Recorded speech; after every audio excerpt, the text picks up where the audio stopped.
Welcome back to the Innovation Room. This is episode number 4.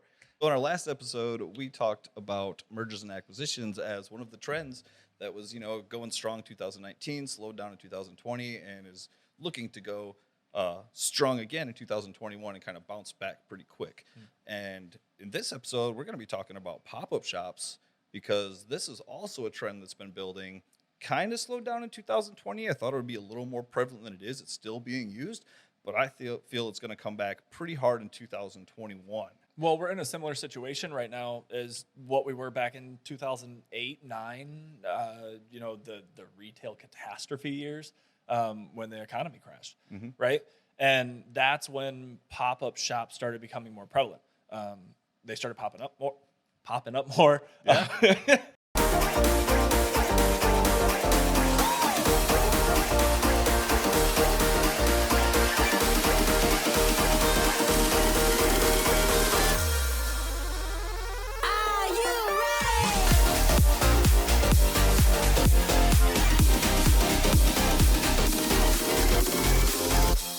For those that don't know what pop-up shops are, a pop-up shop is a store that you will put up that can be there for 3 months, a week, a weekend sometimes, and used for various different reasons to sell product to the consumer. I'm sure a lot of you guys have seen them around in malls and know what they are, but some people may not be aware, so just kind of want to give some background there. Yeah, and you see them more maybe in the middle kiosks, right, in the malls. Now you see them a little bit differently, which we'll talk about. But that was a lot of times when you saw them. They would pop up, there would already be a booth there, they'd take advantage of it, fill it with product, and sell. And that's where they're looking to build interest, seed an idea, have a low financial risk, and see how they do. They get that data, it's a cheap way to get it. You're talking about research has shown they can open these things up for $1,500, as low as $1,500 to open up a pop-up shop. Yeah. And they've even looked at it from a longer term of 30 days, somewhere between the $30,000 range, right around there, is what they've done.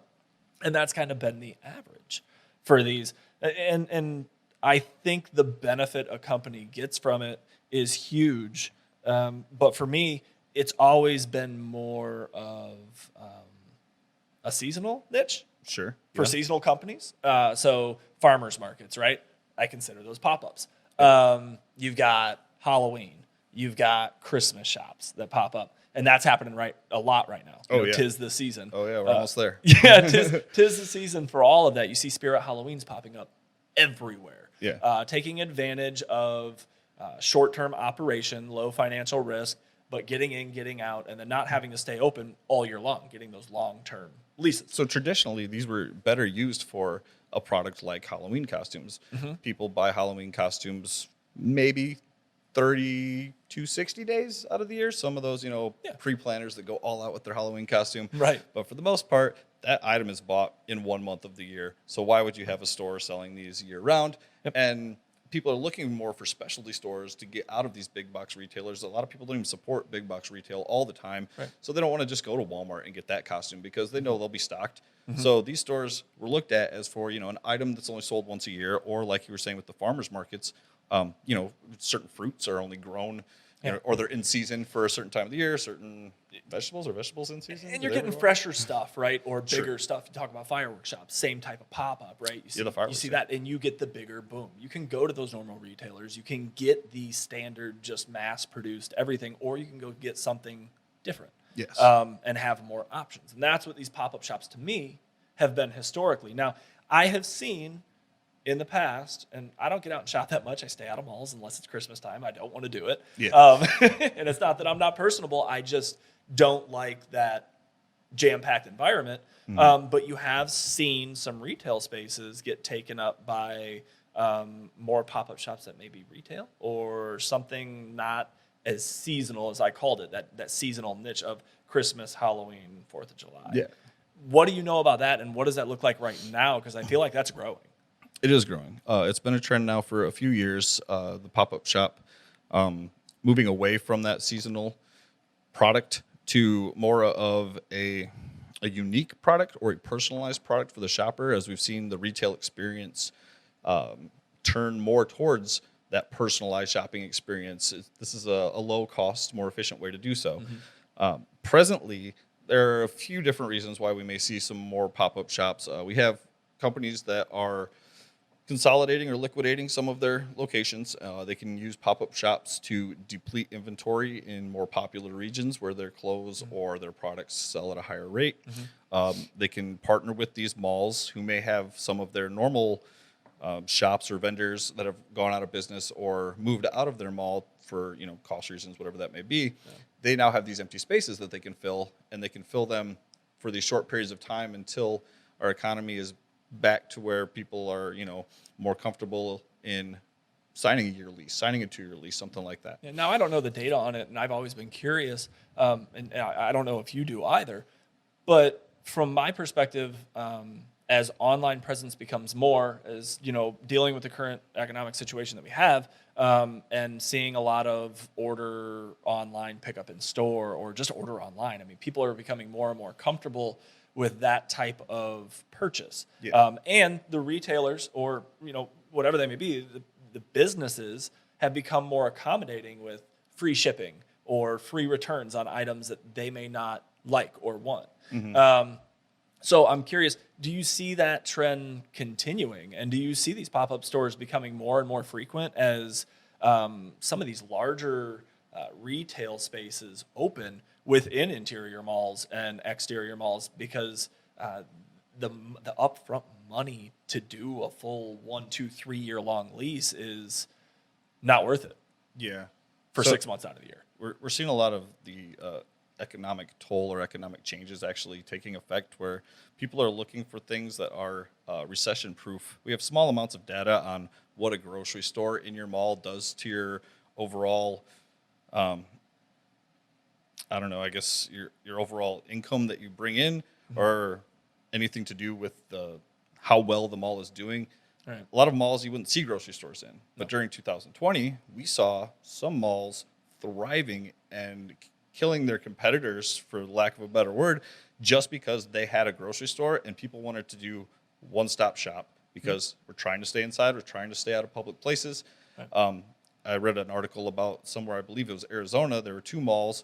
The one mall with the grocery store was the one that was hurting and kind of doing bad the past couple of years. Right. And it almost just completely crushed the other mall because the other mall had no grocery as a part of its overall plan. It only had retail and a few restaurants. Right. So same kind of type of concept as mimicking on a different scale, different completely atmosphere of a Walmart, a Meijer, or like a Super Target, things like that offer grocery, clothing, and your one-stop shop. But doing it in a mall atmosphere where you get name brand opportunities along with being able to do your shopping for grocery for the week. Sure. Yep.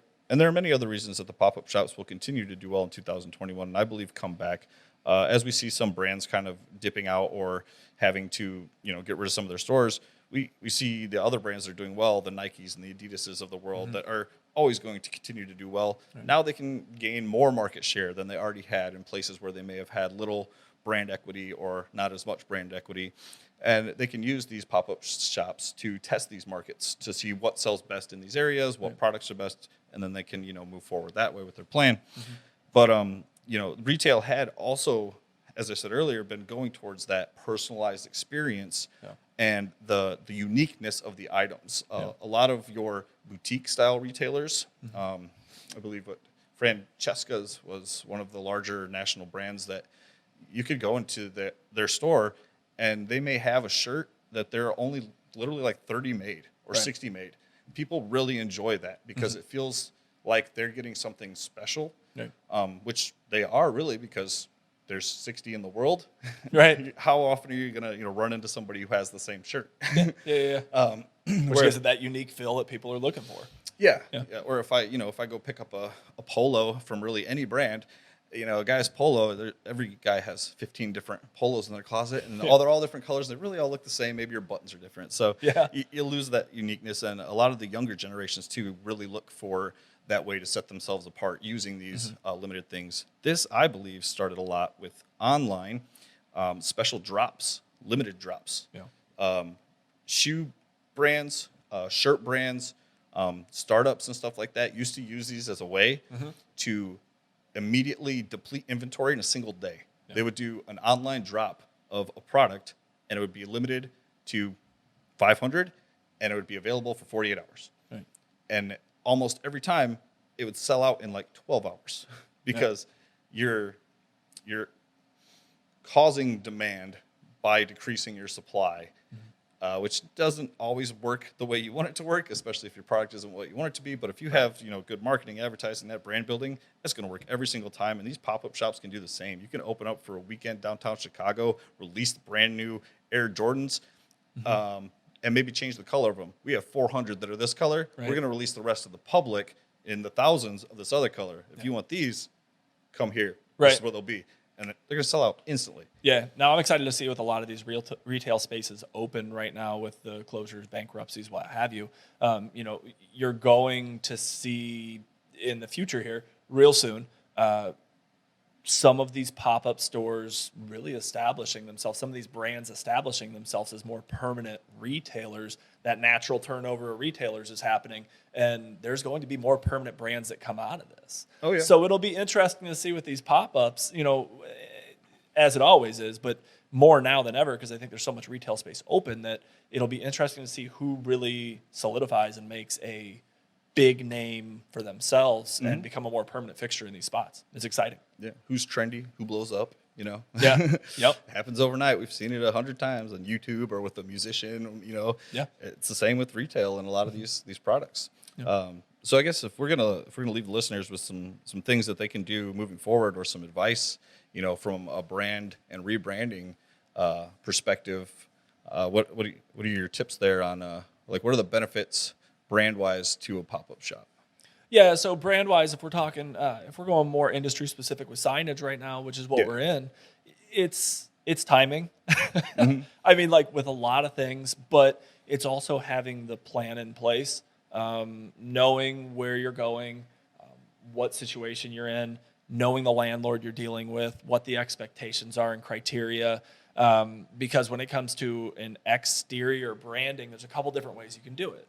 Sure. From vinyl graphics in a window to temporary banners to more permanent signage. But you got to be really careful when you do that because timelines for each of those vary. Yeah. If you're looking to pop up quick and be gone, you're going to want to go with something low cost. Oh yeah. But you also have to make sure with your landlords and the criteria that you're within that that's going to be allowed. Yeah.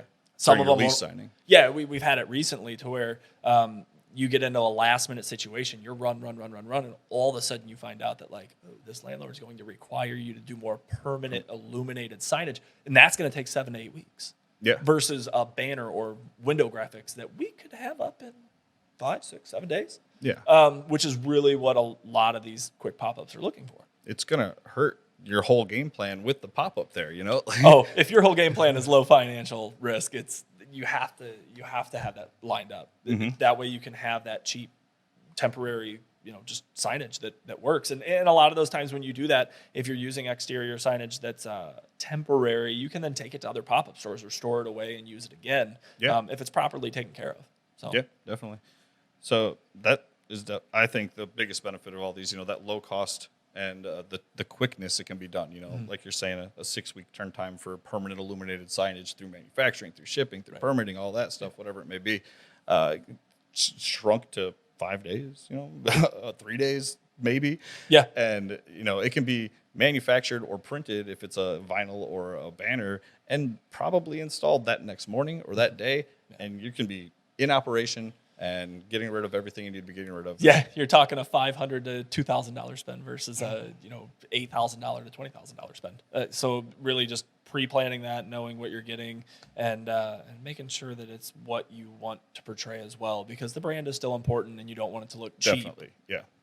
So it's sometimes spend a little higher on the still disposable signage to make sure you're still maintaining your brand and you're not letting any of your brand be muddled or watered down in a way. Exactly. There's some very temporary signage that can look very professional.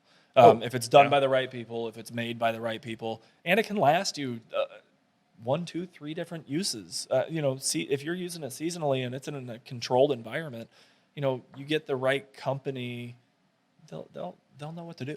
Mm-hmm. And you'll know it. You'll feel good about it. They'll meet your timelines, and always, always, always being as clear as can be about what the timelines are. Be firm. Yes. Know it, be firm, let it be known early. The earlier you know, the better off you are. Yeah, while these timelines can be done in a much quicker fashion, you still want to give people as much heads up as possible just to make sure there's no hiccups, especially if you're talking about a pop-up store that is a weekend or a month. You know, if you're there for 30 days, losing 2 days is huge. Yep.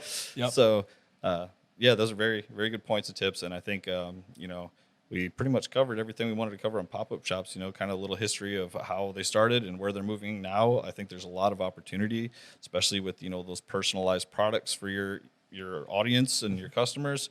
And a lot of the, things that could help getting past 2020 or 2020 by depleting some inventory and kind of gaining some market that maybe you didn't have that opportunity to do so in 2019. Exactly. Thank you for watching. We've been doing this for a month now, and we really appreciate the support and the feedback that we've received from people across the community. It's been great. Thank you for the love. It helps us keep doing what we're doing, but we're always still looking for more information. And to keep creating this content, we kind of want to know what you guys want to hear. We're willing to do the work if you tell us what you're interested in. So let us know.